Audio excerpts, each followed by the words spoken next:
vous avez déjà forcément croqué dans l'un de ces biscuits apéritifs. Mais savez-vous qu'ils ont été transformés ici, juste à côté de chez vous, en Picardie, et peut-être même avec des pommes de terre de vos voisins agriculteurs? On travaille avec un groupement de 45 producteurs qui se situe dans un rayon de 100 km autour de l'usine. Le terroir et la qualité de la production de pommes de terre en Hauts-de-France, ici plus spécialement en Picardie, est quand même une qualité de très beau niveau. Cette remorque contient 22 tonnes de pommes de terre qui bientôt deviendront des chips. Ce sont celles de Jean-Michel. Nous sommes heureux de travailler pour Vico puisque je suis la fin de la deuxième génération. Donc ça fait plus de 60 ans que nous produisons des pommes de terre pour Vico. On a la chance d'avoir un industriel à la porte de son exploitation et on est content de pouvoir livrer un industriel sur notre territoire. Vico tient son nom de Vic-sur-Aisne. L'entreprise est née en 1955. À l'époque, des agriculteurs picards décident de créer une coopérative pour répondre à la demande croissante de pommes de terre. 40 ans plus tard, cette coopérative rejoint le groupe Intersnack, leader européen dans le secteur des biscuits apéritifs. Et aujourd'hui, Vico est distribué partout en France. 13 produits de la marque sont vendus chaque seconde. Nous sommes seconds dans le marché, derrière un Américain qui produit ses chips en Belgique.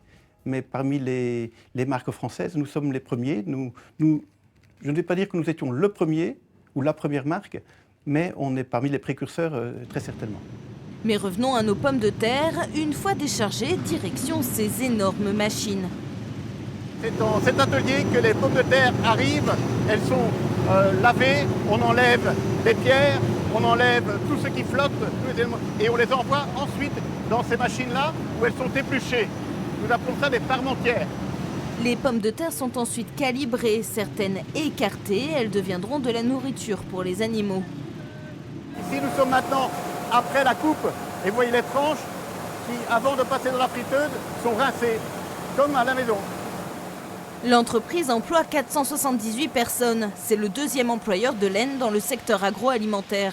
Jérôme travaille ici depuis 1991. En 28 ans, il a gravi les échelons un par un pour être aujourd'hui manager d'équipe.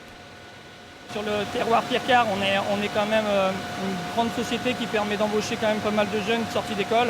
Et effectivement, sur le bassin, je dirais, de Picardie, on n'a pas vraiment d'usine où ils ont le potentiel d'embaucher aussi des jeunes et leur permettre d'avoir un avenir conséquent. Et pour assurer cet avenir, l'entreprise a dû s'adapter à un marché toujours plus exigeant. Terminé le roi de la chips, d'autres produits appelés des snackings sont désormais fabriqués ici.